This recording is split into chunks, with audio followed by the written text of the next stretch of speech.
Saturday afternoon ಅಕ್ಕನೂ ಬಾವನು ನಮ್ಮ ಊರ ಹತ್ರ ಯಾವುದೋ ಫಂಕ್ಷನಿಗೆ ಬಂದಿದ್ರಂತೆ. ಸೊ ಚರಿ ನೋಡಿ ತುಂಬ ದಿನ ಆಗಿತ್ತು, ಮನೆಗೆ ಬಂದಿರಲಿಲ್ಲ ಅಂತ ಹೇಳಿ ಇಲ್ಲಿಗೂ ಕೂಡ ಬಂದಿದ್ದರು. ನಮ್ಮ ದಿವ್ಯ ಸಿಕ್ಕಾಪಟ್ಟೆ ರೆಡಿ ಆಗಿರಲಿಲ್ಲ. ಇನ್ನು ಹೆಣ್ಮಕ್ಳು ರೆಡಿ ಆಗಿರ್ತೀವಿ ಅಂದರೆ ಕನ್ನಡಿ ಮುಂದೆ ನಿಲ್ತೀವಿ, ಇಲ್ಲಾಂದರೆ ಫೋನಲ್ಲಿ ಫೋಟೋಸ್ ತೊಗೊತೀವಿ. ಅವಳು ಹಾಗೆ ಫೋಟೋಸ್ ತೆಗಿ ಅಂತ ಕೂತಿದ್ದು. ಇನ್ನು ಜ್ಯೂಸ್ ಎಲ್ಲ ಮಾಡಿಕೊಟ್ಟೆ.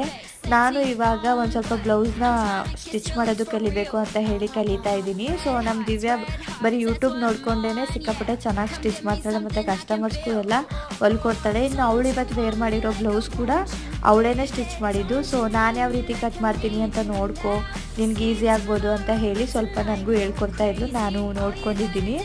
ನಾನು ಒಂದು 2, 3, 4 ಬ್ಲೌಸ್ ಏನೋ ಹೊಲ್ದಿದ್ದೀನಿ, ಬಟ್ ಫಿನಿಶಿಂಗ್ ಟಚ್ ಅಷ್ಟು ಚೆನ್ನಾಗಿ ಬರ್ತಿಲ್ಲ. ಸೊ ಹಾಗಾಗಿ ನೋಡ್ಕೊಂಡಿದ್ದೀನಿ. ಅವಳು ಕಟ್ ಮಾಡಿರೋ ಬ್ಲೌಸ್ ಒಂದು ಸ್ಟಿಚ್ ಮಾಡಿ ನೋಡ್ತೀನಿ ಯಾವ ರೀತಿ ಬರುತ್ತೆ ಅಂತ. ಇನ್ನು ಮಾವ ಚಿಕನ್ನ ತಂದಿದ್ರು. ನಮ್ಮ ದಿವ್ಯ ಅಡುಗೆ ಮಾಡೋದ್ರಲ್ಲಿ ಫೇಮಸ್ಸು, ವೆಜ್ ಆಗಿರಲಿ ನಾನ್ ವೆಜ್ ಆಗಿರಲಿ. ಸೊ